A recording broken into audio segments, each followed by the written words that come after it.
Oh yeah, Vicky had me sitting there at her mom's dinner table with her sister and family while I'm thinking to myself, this is fucking crazy. The FBI is looking for me.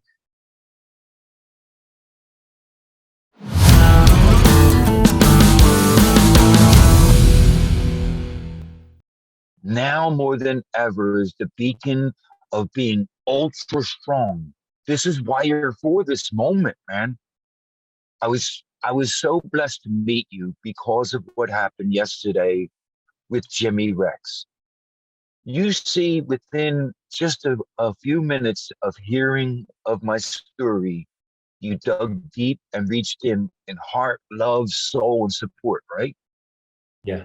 So if that's true about you, then you need to be that for everyone in every situation now around you, because people are deriving so much strength from you. No one's got time for you to take the cape off, little brother. When you do that, you darken the room. But when you hold yourself up like a candle, man, how much brighter on the block were you inside? How many dudes did you lift up off their mattress, man? What did you do that for? So that you could do it for that moment, but that's not you? Look, before we begin today, I just want to say one thing to you, Travis. You have the empathy gene. It's what draws us together. It makes you feel deeply. Learn how to protect yourself from you. All right? Know when to be kind to yourself and say, no, I can't burden myself. Look what I'm doing to my loved ones, to my family, to myself. Yeah? I've Yeah. learned that in the darkest moments, brother. I swear to God, I picked my dead 6-month-old baby up in my arms, and I came back from that moment where I never thought I would stop having the night terrors. But here I am before you 7 years later telling you, you can come back from any form of PTSD or struggling as long as you believe in your gift, because that's what really I started shaping my life around. I read this quote by Pablo Picasso, who said, "The meaning of your life is to find your gift, and the purpose of your life is to give that gift away." When you can find what your gift is, God bless me, I found what mine is, and you give that away to others. You help a dude in Romania who's got a stuttering problem. You help a guy in England who just had a baby. You help men who are struggling elsewhere because that's your gift. And what you paid for to be that person is that gift. When I figured that all out, I realized it didn't matter that I'm sitting with you right now talking while I'm in a car homeless in England, just starting off life again. It doesn't matter where I am. It really doesn't. The good that I've done outweighs all of the hardships, all of those moments you just felt. Be careful about indulging that feeling you almost went to when we first began speaking. And I'll tell you why. You have a very strong ego that got you out of the toughest situations. Yes? You need a very strong ego to get through the prison situation without being mentally messed up from it. But that same ego is just as powerful enough to make you want to break down and cry and spill out all of this feelings that aren't even real, that are manufactured from childhood and other environmental inputs along the way from when we develop. And we use them in the past to get that gratifying feeling. And the after effects of the tears, we get a high. This is all when I realized I was wasting my time because I live by this creed. I realize now I only have so many heartbeats left, right? I don't want to waste them on tears and anger anymore. I went through all that. Appreciate you, brother. Thank you for that. And that's a beautiful segue, because everybody's wondering what you have lived through. They don't know you like I know you, but I'd like the world to know you. So would you tell the people who is Nick Yarris? Sure. I have a fascinating thing about my life. I remember only a lot of scattered, fleeting moments from my childhood, but one of them was when I was a little boy living in Southwest Philadelphia in 1968, in that era. I had a awning on the front of my house, a green fiberglass awning. And out front, under that awning on this row home on a little street, there was a lounge chair that I was allowed to sit on during the rain with my dog Jocko. And I would make these forts by turning the lounge chair sideways and throwing a big green blanket over it and crawling inside of it with my dog. I would go on all of these amazing adventures in my mind. I had a farm. I had all these animals. I went on sea adventures and land adventures. I went all into a childhood dreamlike state. And at the core of that thing that I was doing, I had this unbelievable feeling that my life was meant to be on a journey. I don't know how it came to be, but in the beginning, I couldn't have foreseen what was about to unfold because I ended up having this amazing, tragic start where I was a 7-year-old boy in my neighborhood in Philadelphia who had the day off from school when I was in my school clothes and playing with my dog Jocko in the neighborhood. There was some field and overgrowth behind the neighborhood, and there was a fortress made of plywood and scraps of wood that were gathered by children back there. There was a boy from my neighborhood who I'd seen as a child be very aggressive and nasty and violent with adults. So he was one of those scary ones. I was very timid. Everyone thought I was going to be short like my father, who was only 5'8". So I remember he made me take a puff of his cigarette that he was smoking. And when I inhaled, I got intoxicated from the tobacco and I lost consciousness nearly. And the next thing I remember, he was raping me and he got finished and he started hitting me in the head with the field stone that he had in his fist. And I remember while he was putting his clothes on, how he told me a story to tell everyone, how there was a shopping cart nearby, and that I was to say that there was a shopping cart that fell off a wall and landed on my head, and that's why I have a big bruise in the front of my head. And when he said that, I touched myself, and there was an enormous, giant thing on my head. I remember running up the streets looking for my dog and screaming in terror because he kept saying he was going to kill Jocko. And I ran home, and my mother was just horrified by what had happened to me. And I got rushed to the Wills Eye Hospital in central Philadelphia, where the contusion on the front of my forehead was causing my eyesight to shut down and narrow. And I was losing the ability to have any sight. So the doctors put all this ice on my head and tried to get swelling down, but it was giving me enormous headaches. In my terror, I kept it a secret. I didn't tell my parents what had happened to me. In that one bonding, terrible way, I unleashed all of the things that can happen to a little boy. I went through the self-doubt and the hatred, the questioning of my own uh, like reasoning by why would a man want to fuck me? Why would he do that to a little boy, you know?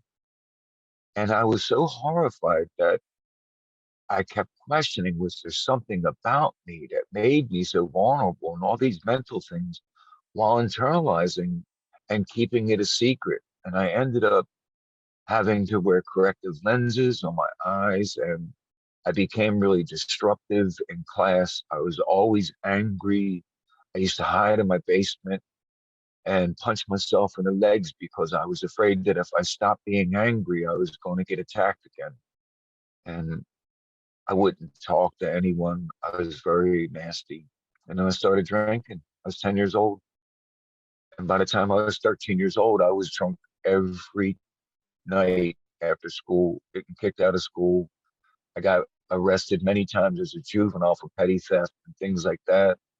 And I ended up going into the juvenile violent offender centers in Philadelphia. And in particular, they put me in Cornwall Heights, which was the forensics maximum security unit for ultra violent teens, because I stabbed my teacher in high school by accident, taking a pen out of my back and stabbing another student, but I missed and stabbed my teacher. My whole life kept getting worse and worse. I was an embarrassment. Travis, I hated myself so much that I kept fighting with dudes a lot bigger than me. And while I was in juvenile, I got trained by the Joe Frazier Gym's professional instructors and became Golden Glove level, 6'2", 210 pounds when I got released at the age of 18. I went back to Philadelphia and I just started doing drugs and smashing everything up that I could. I was out of control. I was carrying a gun. Three men that I was sharing an apartment with on Woodland Avenue waited for me to come home one night to the apartment. I got hit in the side of the head with a .357 Magnum by a man named Albert McDevitt. It was my own gun, so I knew if he pulled a hammer back, he was going to blow my brains out. I begged him not to do that TV movie thing. I just said, just take whatever you want, while I laid on the floor while they were kicking me. They rolled me in the rug and took me and threw me in a pickup truck and threw me next to the river down in Philadelphia. So the late ringleader of all of that was a guy named Jimmy. So for 2 years, I went on a destructive mission trying to find these guys and all that. I was really out of my mind. And the only thing that stopped me from finding them and killing them is that when I was 19 years old at that time, I saw my attacker in a secluded area when he was coming off of some train tracks towards Southwest Philadelphia across Darby Creek. I was standing on a cement raised platform that had me about 8 feet up in the air. As he walked towards me, he suddenly saw it was me. He had a quart of beer in his hand and he was shitting himself. Here he is now, 5'10", maybe 160 pounds. I'm 35 pounds heavier and 5 inches taller than this guy almost. I'm going to crush him. Like, he knows what I've been doing to guys in the neighborhood. He knows my reputation.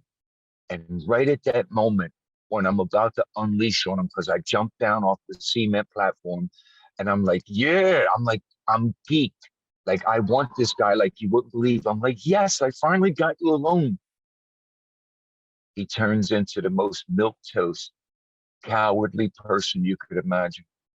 He started trying to get me to understand his problems, and he started going into this litany of issues he had about why he didn't like himself, and he's so sorry, and that's why he never had a girlfriend, because they all knew he was gay, or he thought he was gay and he wasn't sure. I'm like, shut the fuck up. Shut the fuck up about your problems, about why you beat my fucking head in with a rock.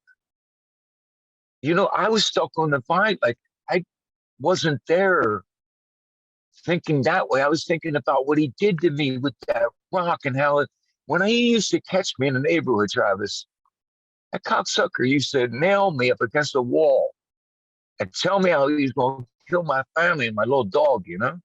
And that's what I used to want to get revenge for. And standing there in that moment, I realized I was him. I was the jerk off, the asshole, the bully, The guy that always attacked everyone, had to start shit. Him. I became him. So I freaked out, didn't I? I swear to God. I ran like I had just been shot home to this. I was living on Milan Street again. I got all my belongings. I got the 1971 Cadillac and I drove to Florida. And 3 days later, I got put into a mental institution for the next 8 months because I lost my mind. It broke me. It just crushed me. So I get sober and I get diagnosed with aphasia by the doctors who are treating me. And they sat me down and explained over 8 months of treatment in the South Florida State Mental Institution how the drug methamphetamine that I was shooting in my arms was just pulverizing my brain. And and they showed me as long as I stayed off of the drug, methamphetamine, my brain could heal and I could progress. And I was like, what? Like, I don't mind smoking weed, I kept telling myself. They were like, no, we're not telling you that. But the one thing you can never do is any kind of thing that causes excitement in your brain, like caffeine or amphetamine, because you're already hyped. So I go back home to Philadelphia. It's 1981. I'm 20 years old. I get a job at Spencer's Gifts. I start dating this girl. Everything's cool for the first time in my childhood. I'm living with my parents on Elmwood Avenue. I'm happy. I swear to God, this was unbelievable. I used to get up early in the morning, get on a trolley car, go to work. I had it, man. The girl was working at a hotel down there. I pulled. She was gorgeous. Everything was, I'm telling you, I couldn't believe it. It was all right. And then I found out she was fucking her supervisor, and I got all pissed off like a young dude does. And I told her all kind of stupid shit. And then hung out with this dude, Eddie Peterson, and then I got high. I used it as an excuse to go back and get high. And I stole a 1973 Camaro, and I was driving around Philly high as fuck. And I get pulled over by this very specialized unit in Philadelphia called the Highway Patrol. They wear the police beret with the jack boots, and they are fucking next level. They were all ex-military. They start chasing me at Center City, and I run all the way to Rittenhouse Square, 11 blocks away, before a paddy wagon catches me by use of radio assistance. And they hold me there until the arresting officer who chased me that far comes up and punches me in the mouth with a beaver tail blackjack and busts my mouth open. I'm taken to jail. I get bailed out because they don't want me in their jail with all them sutures in my mouth. So I'm serious. Like, I don't want to gross anybody out, but I still have all the scars. So that's December 4th, 1981. I go back to my parents' home, start drinking because the drinking's helping with my bloody mouth. And I'm doing drugs in my parents' basement, and I'm getting high, I'm getting angry. And then December 19th, Christmas is going to be shit. I don't want to talk to anybody. My mouth's all busted up. That girl's gone. I steal a car and go out and get high. And I get stopped in Chester, Pennsylvania. And it's 2 o'clock in the morning, and I am terrified to move. The aphasia in my brain from the childhood attack, because I'm on methamphetamine again, and I just got a beating from the Philly cops, has me frozen. I don't want to move in this car. The cop standing next to me, because I went through a stoplight, a stop sign actually, over the I-95 I-pass right in Chester. He yanks the door open. The music that was playing on the radio starts blaring out. He grabs me out of the car, puts his forearm on my throat and starts choking me, and I can't breathe. And I knock his arm away, and I'm like, whoa. And then I see him reaching for his nightstick, and I reach forward and I take the nightstick off him. He gets really pissed off and starts reaching for his gun. That's when I reached forward. I grabbed his gun, and the gun went off. And that was the last day of my life at the age of 20.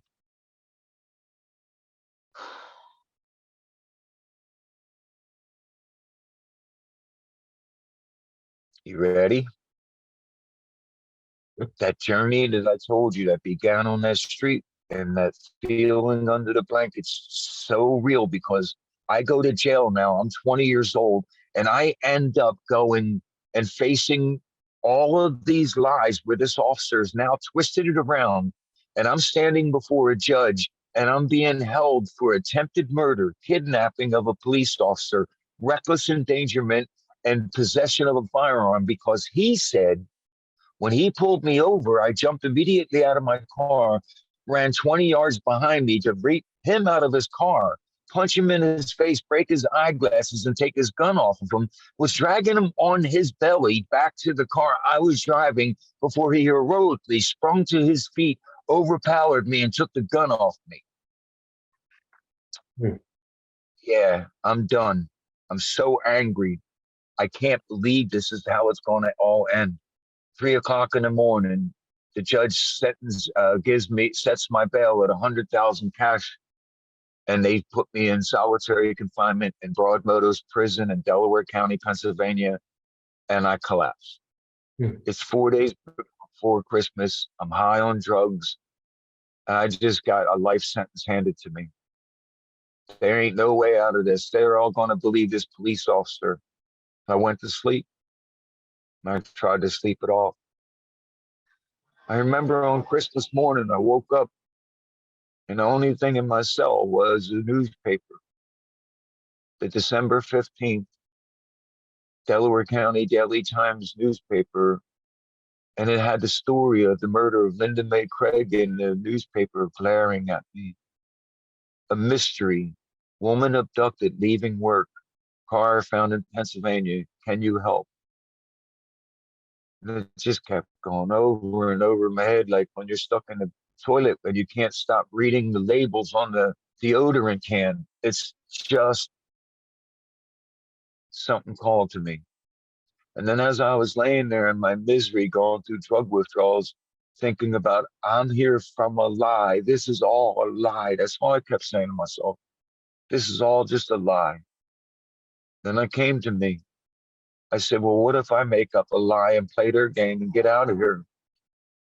How would they like that? Then I turned and looked at that newspaper laying on the floor, and I said, I know what to do. I'm going to tell them that the guys that rolled me up in a rug and tried to murder me killed that woman, and I'm going to get out of here because I found out one of them died of drugs, and I'm going to blame it on the guy that's dead anyway, so no one's going to be hurt by this trick, but I'm going to give them their same medicine. I couldn't believe how stupid I was because they took me to the warden's office and they bought me a Coca-Cola and they told me I was doing an amazing thing, helping them solve this mystery murder, and how they knew that this would be something that had to be helped. And they called the arresting officer, Benjamin Wright, on the phone in front of me, and he agreed to reduce my charges to resisting arrest. And I would be dealt with a stolen car from Philadelphia in that jurisdiction, but I would be released on my own recognizance. And I started getting all emotional. I couldn't believe this was over. They were going to do this amazing thing, you know. Here's the officer admitting that he was going to let me go, you know. So they put me back in my cell. And 3 days later, they came back. And the guy that I was told that died of a drug overdose was alive. It was his brother, his nearly twin brother, who died of drug overdose. And so I'm left up the Schitt's Creek without a paddle because the police are looking at me like the guy you said told you he did the murder was at work. He's off of drugs for the last 2 years because he's scared to death you're going to kill him. And oh, by the way, we went through all your childhood records and we know that you're mentally disturbed. And we know you want to confess to the rape and murder of Mrs. Craig because you're sick and deviant. You broke up with your girlfriend, Terry, and that upset you. And because you're upset because you no longer have a girlfriend, you went out and found another woman that looked like her and you murdered her, didn't you? I was like, what the fuck are you saying, man? I said, didn't you see when the officer admitted it was a lie? I just made up a lie. And this is what I told him. I said, look, prosecute me. I throw my hands up. I made up a lie to try to get out of your lie. He said, there's no lies here. This is a desperate plea for help. You're going to be charged with the rape and murder of Mrs. Craig. We're going to see to it. I was like, please, you're making a mistake. You're ruining a chance to find the real killer by hurting me. I understand you're angry at me. I even will let you whip my ass. I get it. Philly cops did it all my life. But please, don't think I did this crime. And they were like, we don't give a fuck about your childhood or whatever's been done to you. We don't care about you. So they take me back to the county jail, and he did the most sinister thing ever done. Detective Martin was taking my chains off in the county jail holding cells while members of the Pagans motorcycle gang were being processed into the jail. He gave me a hug and he said, thanks, Nick, we're going to go kick some doors in now. I'm like, what? Right in front of these dudes that are across the holding cells from me, making it look like I just gave it up as an informant, right? Travis, I go back to my cell and nothing happens, right? The next morning, the guy tries to put my eye out with a sharpened broom, followed by a dude with urine and cleanser, bleach thrown in my face. The guy's throwing piss and shit at me. I got to put my mattress up. You know what I'm talking about. And I got to hold my mattress up against my bars for hours while dudes are pelting me, telling me they're going to kill me. So whenever they opened the door up, whoever was outside my cell, I fought my way to the shower to clean off, man. And that went on like 3.5 solid days of that shit. Every section in this restrictive unit gets 2 hours of walking around, 50 guys at a time, 200 on a block.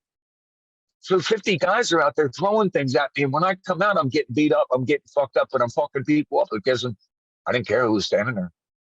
Okay? That didn't work. So Thursday night, this guy, Angel, the head of the president of the gang, called for silence. And he came up to his bars, and you know exactly what I'm talking about, man. And he said my name in his sing-song voice. So I came to my door. He said, ain't nobody going to attack you no more. You're going to kill yourself by the end of this week. We're going to send people to your house, kill your family. Your mother's going to be raped and beaten just like that woman, you fucking piece of shit. If you don't kill yourself, we sending people to your house. You're a fucking rat. Oh. So Sunday night, I hung myself. And I'll never forget, this guard had white hair, but he was young, you know? Some genetic thing. But he had dark eyebrows. Really fascinating. And it was about medication time, you know, they're changing out about 10 o'clock, you know. I caught him going down the tier. I just left with the medication with the nurse. I'm clear. So I hang myself. And he fucking messed up with the nurse and passed by a cell and forgot to give them medication 2 cells past me, and was walking back to give that dude his shit and saw me hanging from the top part of the radiator. So he came in the cell, cut me down, and I remember him slapping me around saying, oh no, I'm not cheating the state of Pennsylvania out of my fucking punishment, that I had a lot more to give. So they took me up to the hospital and put me in 4-point restraint, you know, like they do. And dudes was coming up and getting their medication when I had to have my visitation up there with my mom. And dudes was coming up there getting their medication and grabbing their dicks and shit, telling me in front of them, you know, all kind of horrible shit. So my mom said, look, I don't care what these people put you through. Don't hurt yourself, Mickey. Come home to me. I don't know what this is all about. You won't talk to me. Just come home with me. So I haven't been charged with the murder yet, right?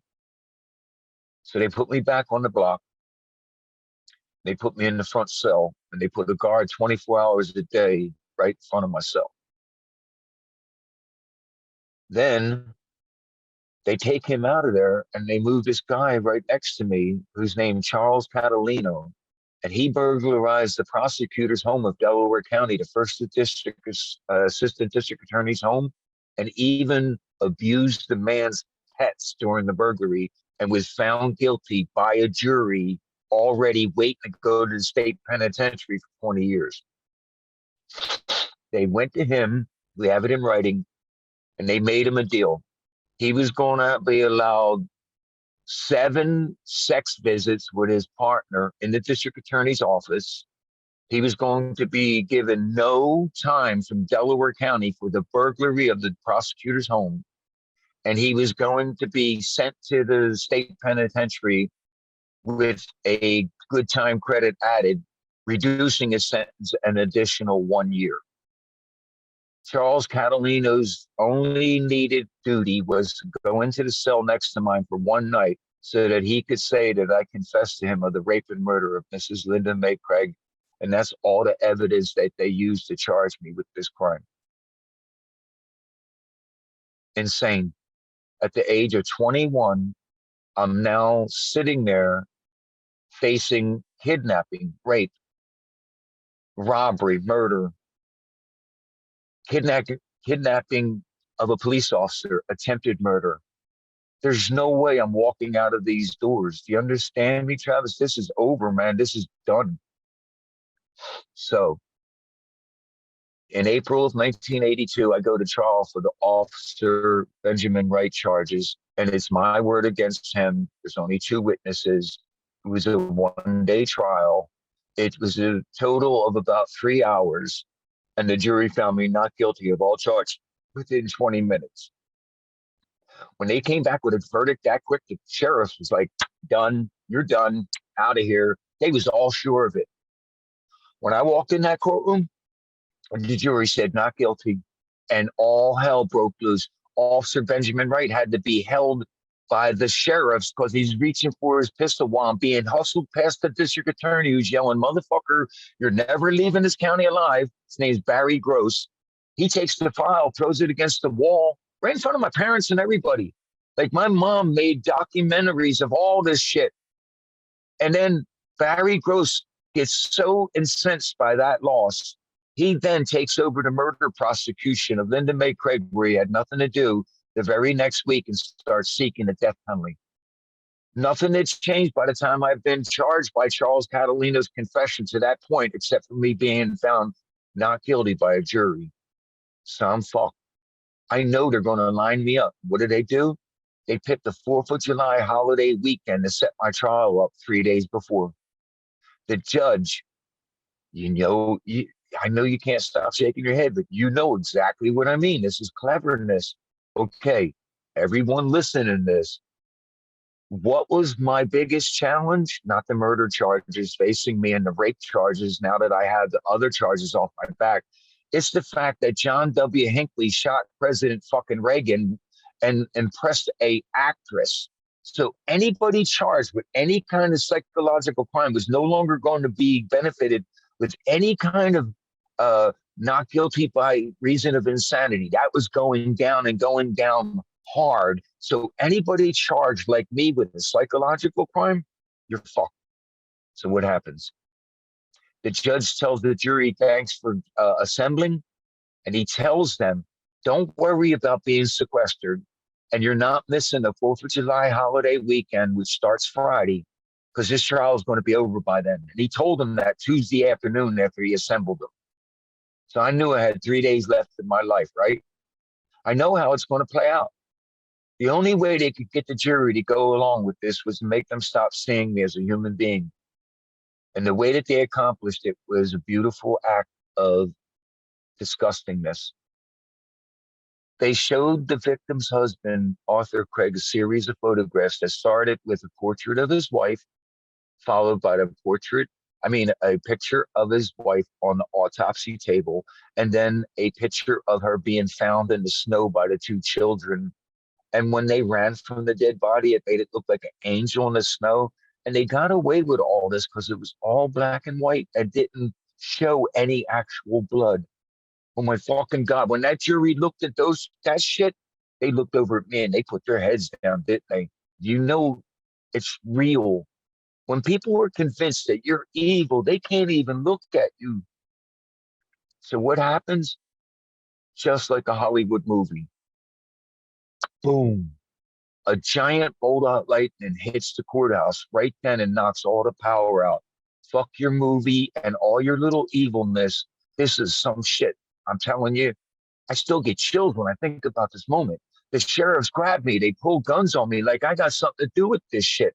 They hustled me out of the courtroom and they put me in this big holding cell above the courthouse. It's in late afternoon. There's not a sound in the building because there's no power in the whole town. Streets, everything. And it's raining lightly, but not heavy. The window's open in the holding cell, but there's a metal grate and a set of bars. And I can smell it all, you know? I'm looking down, and all the people that got evacuated from the courthouse are gathered in the courtyard below me, like 300-yard wide courtyard, yeah? And somebody looked up and saw me in the window, and they were all pointing up at me and shit. And it was people that babysat me, people from my childhood, you know? That fucked me up. So I didn't know what to do. You know, like this is freaking me out. I'm in the middle of a trial, and the next thing I know, I get thrown out of there like I had something to do with this. So then I kept hearing this thing in my voice. And it wasn't so much a voice. I felt and I heard this enormous energy out coming at me. And the messaging was something to do with me looking them in the eyes. Yeah. So I went back downstairs and they found me guilty, and I went through all this. And when Judge Robert Kelly was sentenced me to death, the whole time he did it, he had his head down, just like the jury did. When they read the verdict, they were ashamed, man. You know, they had dessert while they decided my fate. They went to the Wagon Wheel restaurant and decided my fate first because things were running late. Holidays coming. So they had dessert. I mean, they had dinner at the Wagon Wheel restaurant while they decided my fate in a club room. And then after they found me guilty, they came back and had dessert. So I'm going through all this madness and still no one can look me in the eyes. So he's passing on sentence now. So it's crazy. I remember how he boldly told me I was being taken to Rockview State Penitentiary, where 2,200 volts of electricity would be introduced to my body, causing my death. And I thought, okay, fine. But he still hadn't looked at me. So in the end, I told him, he and I knew that this was all a lie, that I couldn't have possibly have killed this woman because I was home eating dinner with my mother. And that for these individuals to come in here and make up lies to get out of their own trouble is just a joke, when that's all I tried to do. And I said to him, look at me. You can't even look me in the eye, and you're about to sentence me to die. And he said, well, do you have anything else to say? And I said, yes, sir. You go to hell. But all they put in the newspaper was defiant killer tells judge to go to hell, didn't they? So he got back at me and he sent me to Huntingdon prison, the worst prison in America at that time. And I did my first 2 years in silence. And if I broke that silence code, they beat me and stuck a needle in my ass with drugs. And if I defied them again, they put me in a glass bubble and kept the lights on 24 hours a day and made me do a head count every 15 minutes. And you know, this is crazy. I'm talking to somebody who actually gets this. Dude, you got to do head count every 15 minutes with the lights on through glass bricks so you can't hide anything and you can't stop being seen for a week. Let me see you do that one. A lot of psychological trauma. It took us years to get that unit shut down. The United Nations actually passed a resolution in the 80s condemning it for its active practices of torture. This is long before Gitmo. This is long before Pelican Bay. In fact, Joseph Lehman brought Pelican Bay from Pennsylvania. He was the commissioner of Pennsylvania's prison system. They love the SHU program, baby. It all came from Pennsylvania. I'll explain why. All of America's penology began in Philadelphia. The very first penitentiary in America was developed at Eastern State Penitentiary, still standing in Philadelphia, because every major crime of any form in America was punishable by death. Our founding fathers made a deal with the Quakers that we would have an alternative to the death penalty called prison, in which a person would be put into a cell for a limited time to show penance. He would bow his head by entering a cell with a low entrance, and he would reflect upon his crimes, upon society, and then come back a new person. That's actually what the deal was. Prisons are meant to be the alternative to the death penalty, and yet it still goes on because we gave up our brokered deal. Okay. I was in a unit that was built in 1856, and it was formerly used for mentally ill prisoners. I was in a unit 3 tiers high, and the average rate of survival in my unit, which was a punishment unit, people don't remember this. I was put in the punishment unit because there was no death row at that time. In 1982, there was only 27 men in Pennsylvania sentenced to die. I was the second youngest. I was placed in Huntingdon State Prison at a time when they were using the acts of torture and silence to break people. If you rape someone in another jail, you sent to Huntington B block, and they break you behind the glass door. You get it? That's why I had to live, not because I violated any rule. So the guards didn't differentiate. They didn't give me a break. In fact, they made it worse on me because I killed that woman, they said. That's all they kept saying, man. And look, there's a tag system in America, not just my number, AM 6841, but it's a blue tag, meaning I'm put to death, and there's a red R in the top right corner. The worst one is CR. You know what that CR is? Do you know what that R is, Travis? I don't. Rapist, child rapist, or rapist. CR is child rapist on death row. That means you raped a child and murdered that child. You're on death row for that. Rape means you raped a woman and killed her. You're on death row. Those are the only ones they did that to. So every time that prick officer came in a bad mood and booze on his breath, and he looked up and seen R on my tag, he was choosing me to go into cages and do the dog fight, man. See, they had this weird thing up there where they were making guys just gladiator, man, just for, man. The worst problem was I was big and strong, wasn't I, man? I was gifted as a boxer, too. And when they saw me fuck a few guys up, that was it. They were making money off my white bitch ass. That's horrible, man. Dude, there was this one guard who was fixated on me for like a 2-year period, man. His whole motto was, I'm gonna break you or bank you, bitch. Fuck. Came in all high, boasting about him and his wife fucking real good because he won $1,800 off me. When he could have sworn that the bear was gonna kill me. A motherfucker that took a whole family and held them hostage for fast food. They threw me in a cage against, weighing 290 pounds, man. 6-something, man, like 6'3", 6'4", that neck that just doesn't end. Yeah. Oh, they all thought I was getting smeared that day, didn't they? And so I kicked him in the ankle and dislocated that shit, then went to work on his face with my fucking elbows because I decided I didn't kill nobody, but I ain't letting these guys bitch me, man. I wasn't going that way. I had to be. Thank God I was raised in a hard-ass city like Philly, man. Thank God they put me through the juvenile system and I could take a punch. Because a lot of them counselors in there were rough, man. They were straight from the fucking gym. So I can't believe it.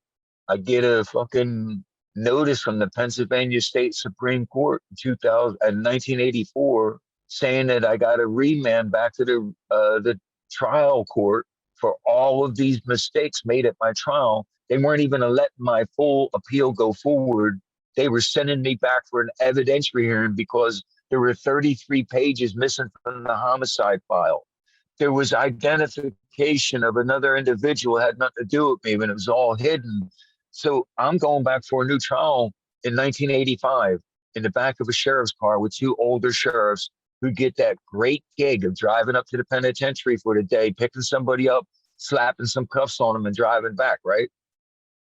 It goes wrong. We stopped to use a urinal at a gas station in Pennsylvania's it was like Exton, Pennsylvania, just about 20, 30 miles away from the prison.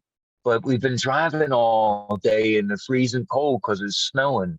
We stopped to use the toilets and I'm wearing prison eyeglasses and I can't see shit because I just got out of the car and I'm running over to the cubicle to piss. The officers with me, one of them stays at the car and puts fuel in the car. The other comes over with me and he's holding the door while I'm peeing. And my eyeglasses fogged up even worse from being inside the cubicle now. You know what it's like looking down at your dick while you're trying to piss? It's just going to get all back in your face. So I can't believe that this is all what really just unfolded next. I turned from taking a piss. I can see the guy standing there holding the door. He's like 6'5", no problem for him to hold the top of the door. I go under his arm. I start trotting into the dark in the night back to the car. It's all illuminated with the fluorescent lights from the gas pumps. And I'm running towards him and he's in his silhouette and he has his back towards me because when he turned around and saw me running at him, he didn't see his partner at the cubicle no more and thought I had overpowered him, he said. And that's why he pulled his gun out without hesitation and fired the first of 2 shots point blank. That was a wake up, brother. When those 2 bullets went past me, I said, fuck this, man, I'm going. So I started running towards the Ponderosa restaurant after I got up off the ground when I fell. And I was running towards the plate glass window like, I'm going right through that shit, making him believe that he couldn't shoot at me because there was people inside the restaurant ducking down. So I went past the restaurant. I went straight for a good 100 yards, and then I turned right, went another 100 yards, turned right. Then I came back and I started hiding behind that car where I just got out of, man. The old Philly boy trick. They're off running and looking for where I am. I'm hiding behind them. And when I watched them come back to the car, I just laid down. I just kept throwing up and just couldn't stop vomiting from the shock and the trauma, which has happened. My hands were all ripped to bits and shit from falling because when you run with handcuffs, you can't get your legs right, you know? So I bit my eyeglasses earpiece off and I used that to pick my handcuffs. I put them in my pocket. And I was like, what the fuck do I do? All the sirens in the world are coming, man. And I got to get up out of the snow and I got to get going. It's February 15th, 1985, and they're on me.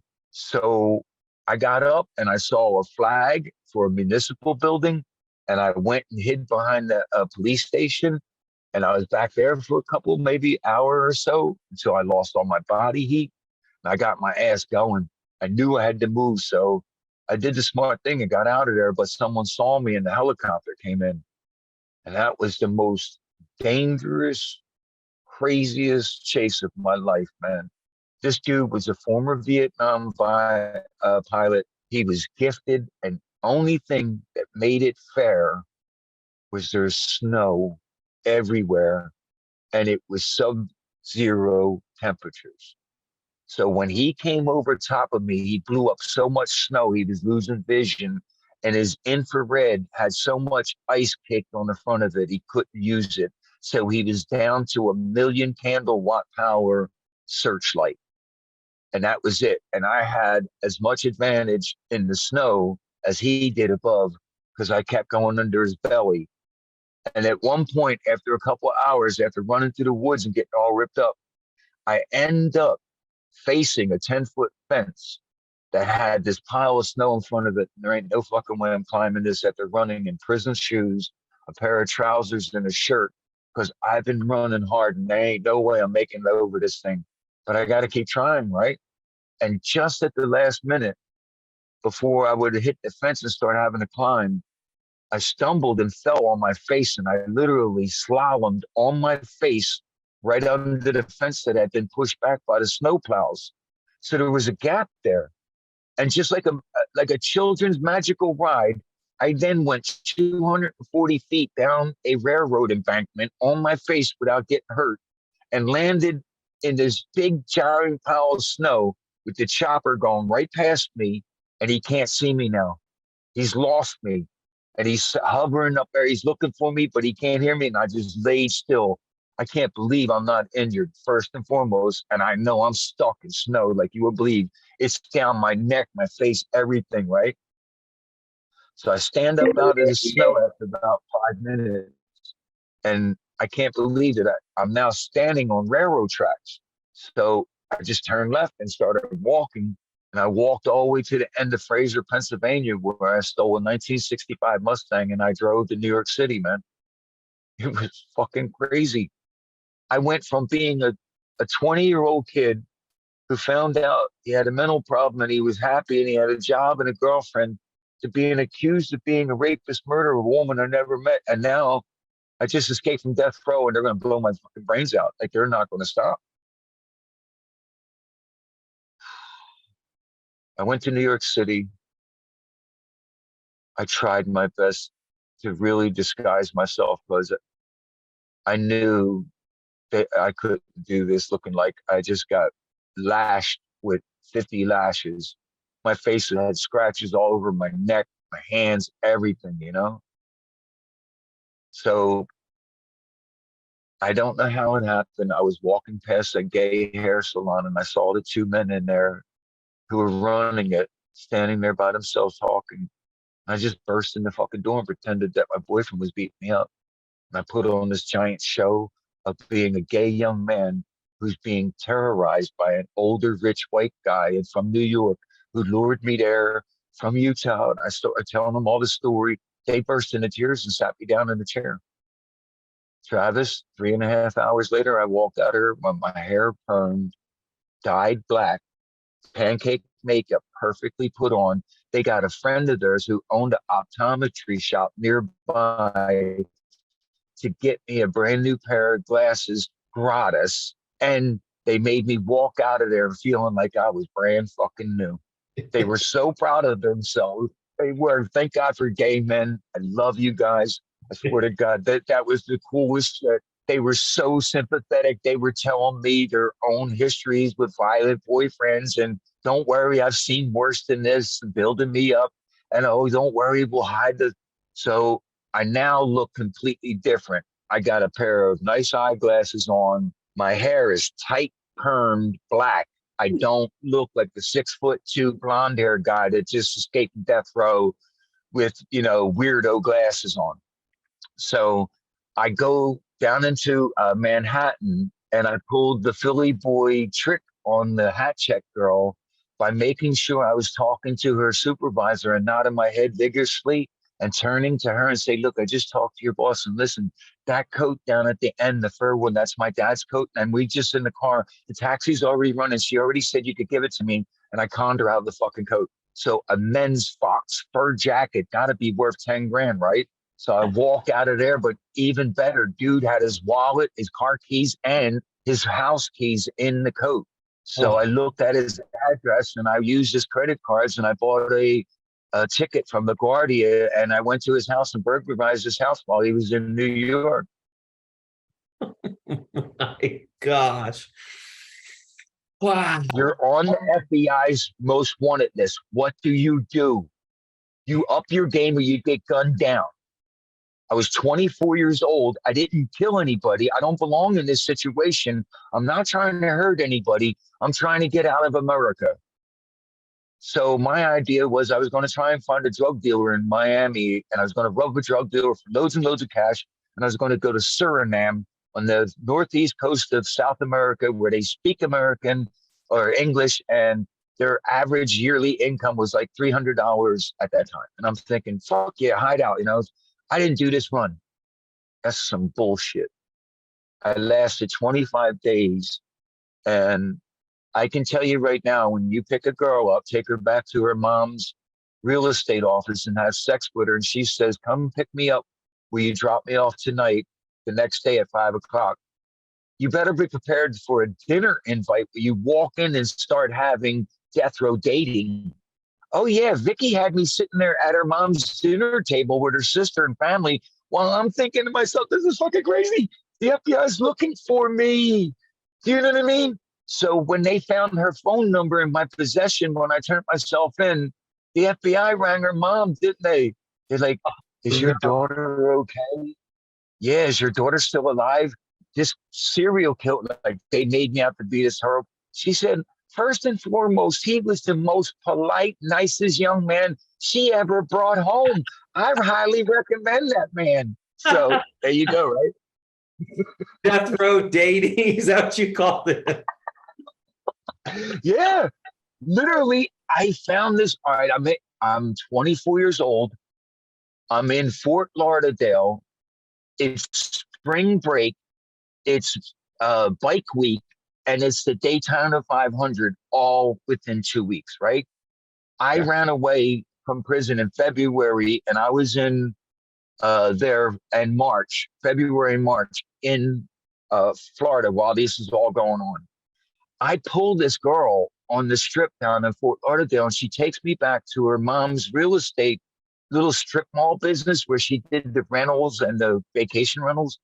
And we went at it in her mom's office, you know? It was wonderful. I was like, hey, touching myself tonight, bitches. You know, I was thinking it was fucking full on for hours. We went at it, right? So she was like, can you meet me tomorrow night? Like I dropped her off at her house like 2 in the morning. I thought I was going to never see her again. But Yeah. she told me to come back at 5 o'clock that night. And then after dinner, she said, I thought like after dinner when we were out, she said, after dinner, we can fuck some more. So when you're 24 years old and you just got your first pussy in 4 years, yeah, you didn't hear the dinner part. Yeah. So I show up at the door and I knock and her sister comes to the door and she goes, who are you? I said, I'm Justin. She goes, oh, like that. She goes, Mom, Justin's here. The one that had her out all night. I'm like, oh, this is fucking great. So now mom comes to the door. She's this typical house mom. You know what I mean? She, 80s mom. This is 1985. You know what I mean? We're talking the mom from that 70s show kind of like lady. Yeah. You know what I mean? The apron, the sweet as can be, Southern gal. You know what I mean? Well, y'all come on in here. Where are you from, Justin? I said, I'm from New York, man. I'm trying to put on, Well, what you doing? I'm just down here on vacation with my family. Oh, well, that's lovely. Would you like some sweet tea? All that. Sit yourself down. I'm like, what? What? Well, yeah, you're having dinner with the family. But just please let it grace us with the pleasure of. I'm like, this is fucked up. I wanted to yell, lady, I'm on the run for the FBI because I'm on the 10 most wanted list. And I fucked your daughter last night, your business, but I need to get no, but I got so for the next excruciating 2.5 hours of my life, I sat there and learned their family history and passed the butter beans and had the squash and yeah, the fried chicken was all that, man. Have you I don't want to jump forward too far. Have you had any contact with that family? No, that No. would be crazy. Nikki, if you're out there and you hear this, that was some good baby. Damn. So yeah, that's crazy how I remember it was weird. I got sucked up into it at one point, and after dinner, like I gave mom a big old juicy hug. Her sister gave me a peck on the cheek, and I roll out the house in a stolen car that's been out front all time. I put the girl in the car. She lights a doobie up. She got some weed off her girlfriend. We go to her mom's business and smacking boots, man. And so this is crazy. Like that's just what you have to be. Anyway, I couldn't take it anymore. I was going to kill myself. And I decided I would rather go back. So I turned myself back in. They added 35 years to my sentence in Florida. And I end up sitting on death row on the East Unit of Stark Unit next to fucking Ted Bundy for the next 8 months, man. So I got my ass extradited home. So I go back to Pennsylvania. They What was beat the that like? fuck out of me. What was that like next to Ted Bundy? Any experiences with him? Because I know over the years. Yeah, so all right. Yeah, it's even well written in my first book. So this isn't made up, everyone. I hate when people say I'm name dropping, but in my first book, 7 Days to Live, written in 2005, go all the way back to at fart, and even in my records anyway. So Teddy wanted to sell me some hope. Teddy was a jailhouse lawyer and found out I was from like Philadelphia, Pennsylvania, just like him, and he was going to help me and save me. And he signed us both up for the law library without even asking me. So when I get taken out of my cell in Stark, Florida, East Unit, 1985, while he was next to me by about 150 yards because he was on the other side behind me, so it's like the back end of the block, right? You can hear everybody through the vents. You know what I mean? You know who's on your block. So Teddy's sitting around already in the law library, which is those metal cages with the books in it, and they're separated by the metal grate. So there's one cage there and there's one cage there in the hallway. That's the law library. So he's sitting there and he's like leaning back, like waiting for him to take my cuffs off. And he's going to deliver the line, ain't he? So he's going to tell me how he was going to get me off of being extradited back to Pennsylvania, and he knew the law, and he was.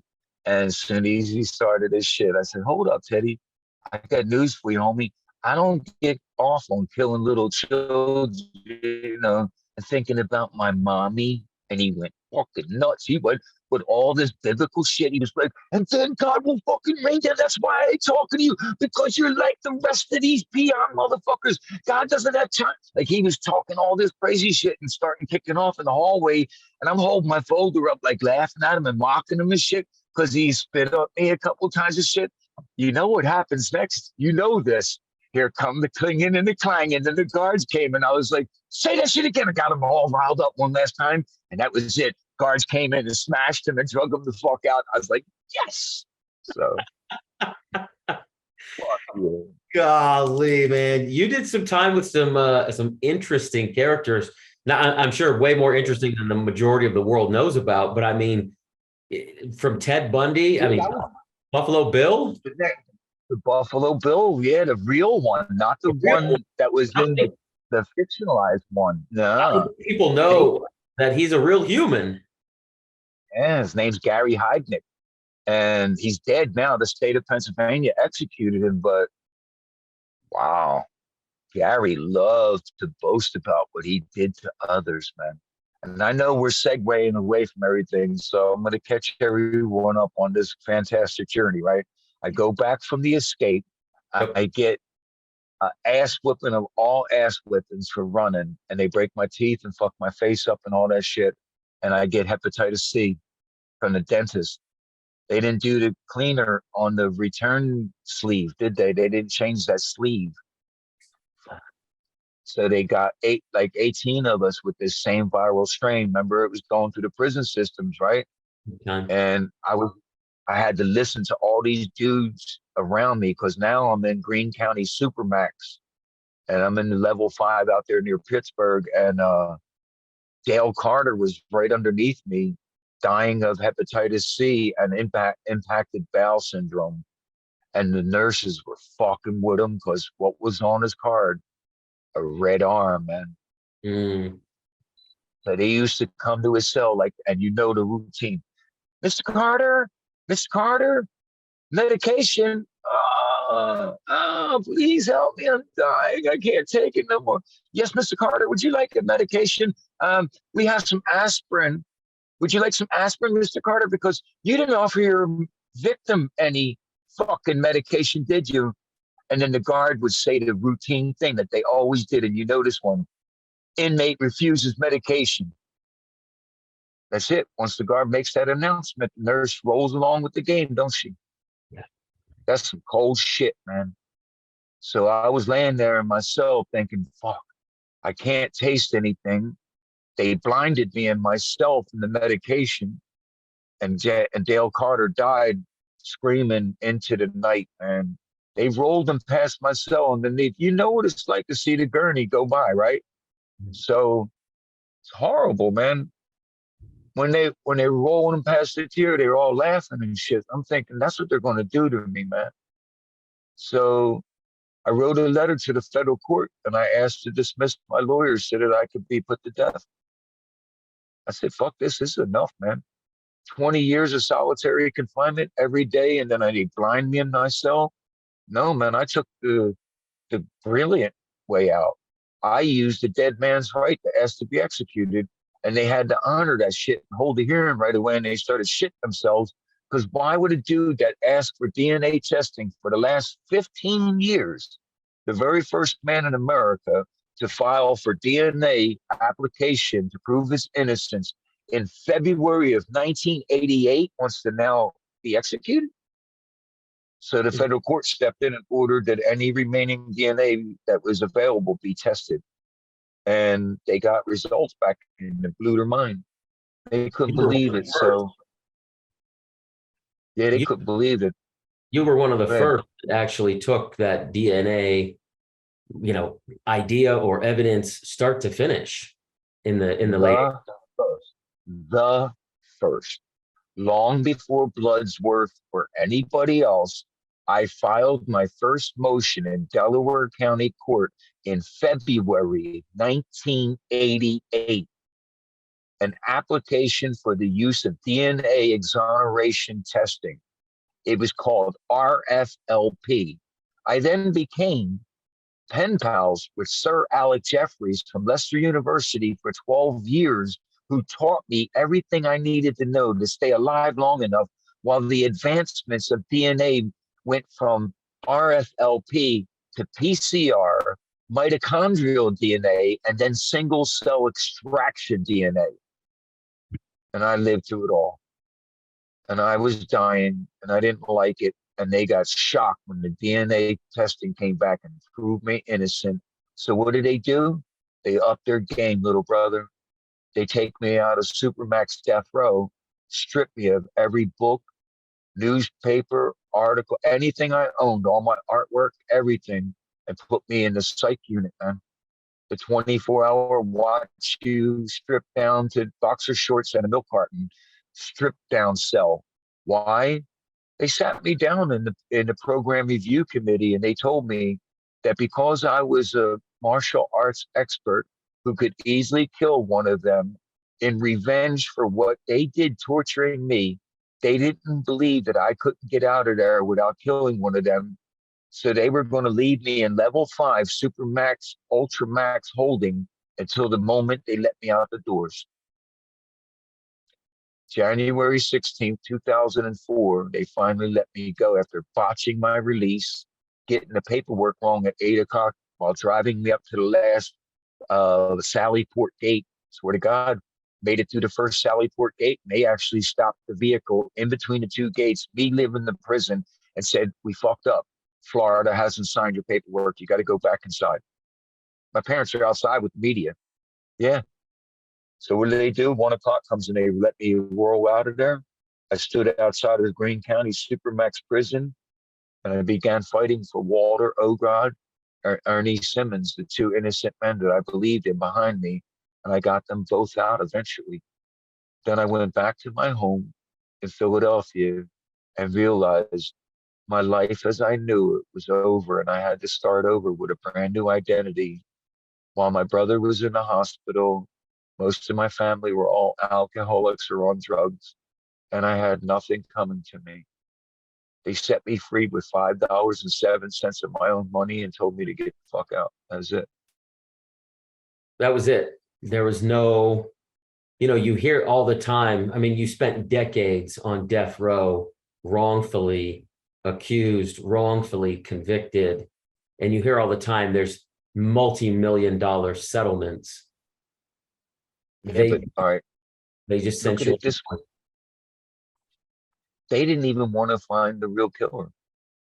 Do you know what I had to do? I was first told that I had liver damage so bad that I had to have a liver transplant or I wasn't going to make it more than 3 years. That was it. So I'm thinking, fuck, I just got my life back. I'm 42 years old and I only got 3 years. That hurt. But my mom said, fuck, she never used that word, but she said, excuse me. Those doctors know their books, they know their medicine. They don't know my son. You don't listen to them. You eat my food, you exercise, and you get yourself together, young man. There's a lot to do. That's amazing, right? 6 months later, I get my health back, and I'm living in Philadelphia, man. I'm walking the streets at night. It's, look, man, my parents are 70 years old, and they were going to bed at like 8 o'clock, 9 o'clock. And I didn't know anybody, and nobody wanted to be my friend, and everybody was treating me like I'm a freak just because I spent 23 years in a cell doesn't mean I'm a freak. And I wasn't the one torturing me, I was having it done to me. So I used to walk the streets at night, and they called me the white ghost. So I had a black hoodie and I wore it everywhere, and I couldn't help it.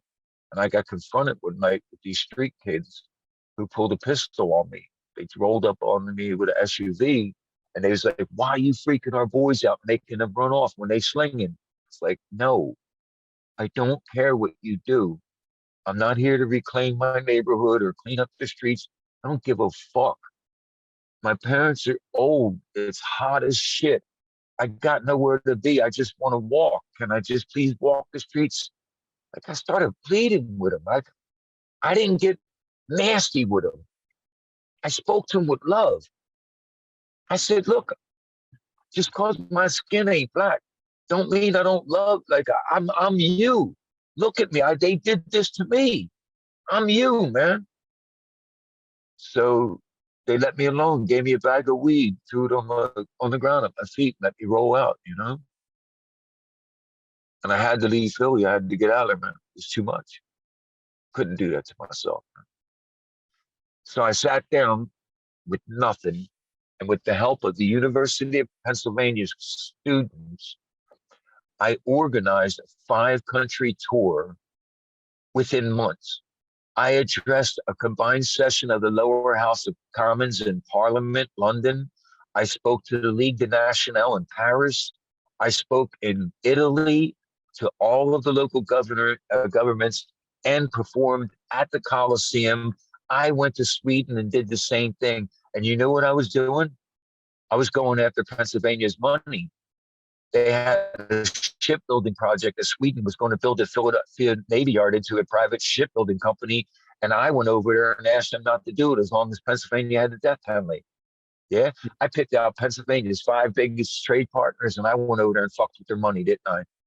By the time I got off of an airplane in November of 2004, this is 10 months, the same governor, Ed Rendell, who was going to sign my death warrant, called my father's house and wanted to speak to me. And my father said, no, my son is speaking to you, and hung up. That's comeback. Yeah.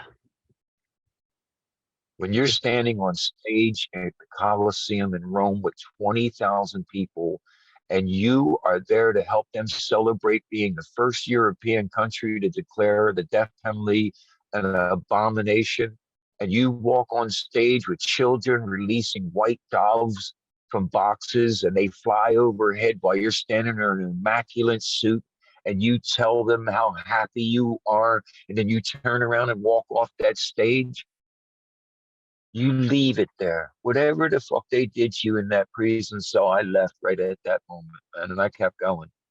So here I am, 19 years free. I've been through everything, as you know, Travis. And one of the things that I did was I developed my mind in prison, and I learned about neuroplasticity healing and how I have the ability to erase PTSD. That is really the core greatest gift I was ever given. And it all came to me by my mother simply asking me to be a polite man when I got released, to show respect for what was done to her family, not me. Yeah.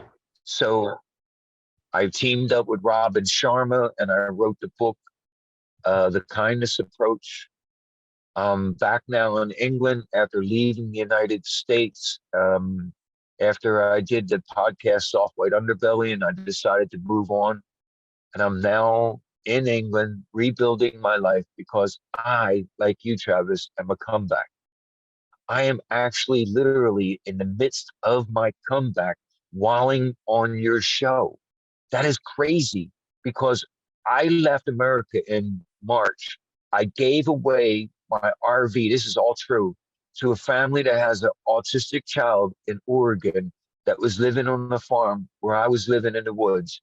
I gave my car to my friend and he drove me to Seattle so that I could get on a plane and come here to England and start over. And since March of this year, I've reached over 100 million people online so far with this message of healing. And I keep rocking it. I'm having meetings set up going forward where I'm having a new TV series come out, another documentary. I'm making a documentary about my friend with cancer, and I'm doing a speaking tour. I can't be fucking stopped. Want to know why? Because I paid all my dues. I Yeah. believe in myself because of that one thing. I don't care what day today is. It ain't the day I sat down and asked to be executed, is it? No. This final bit is for everyone listening. I know what it's like to be in that cell for 8,057 days, 23 hours or more every one of those days. I know it's never the same and it changes, and you have periods where you master it and then you feel like you're losing it and it comes back again. That's part of your growth. Please listen to me. Find your nature in that cell. If you're a loving person, you can't turn away from your nature. The thing that got me through 23 years of solitary confinement, I started helping dudes around me and loving other people because I couldn't stop being a loving person. And once I stopped fighting against my nature, I had dudes that were so grateful. I was writing letters to their mom or writing legal briefs for them. And yes, I got my friends off of death row. Walter Ogrod's been set free. Ernie Simmons is free. I helped a lot of dudes. You know why? Because that's who I realized I was. And if that's who I am, then I'm fake being a badass. I'm fake being hard. I'm fake being mean. I'm fake being all the other parts that wasn't me. Travis, I love you for letting me come on here and share this with the audience because I'm living proof you can get out of that cell and shake that shit off, man. What they're doing to you isn't nothing. It's what you're doing to you in that cell that's going to be determinative of you being sane enough to get through it without mental scars and be productive and find your purpose. At the beginning, when I was speaking to Travis, I told him, ever since I learned Pablo Picasso's saying, to find a meaning in life, the meaning of your life is to find your gift. And the purpose of your life is to give that gift away. Ever since I learned that lesson, I realized I was meant to take this enormous journey so that there would be a gift of me in it that could connect with other men or others in a way that helps them. That's my greatest gift, the one I paid for most. Thank you so much, Travis, for letting me speak today, man. You're a kind, strong man. And if I catch you weak again, I'm going to shout at you just like I did today with love and affection and tell you, you're not allowed that luxury. You know, you're not allowed. That's a luxury. Don't indulge. No matter how hard things are, be harder than life. You have no hope to be kinder than love otherwise. Man, I love you, brother. Incredible. Yes, sir. I wish every prisoner reading this and hearing this or gets any exposure to this recognizes something. It don't matter where you come from or what you did. No one's got a right to judge you. If you paid for what you've done, or if you're paying for what you haven't done, let that be the driving force of what makes you a beautiful man. Don't be ashamed of that, man. I am an exceedingly kind, polite person, and I deserve to look at myself that way. If no one else gives you that, give you that, man. Love you, brother. Have a good day, man. You too, brother. Be well. Peace and love, man. Peace and love. Right back at you, bro.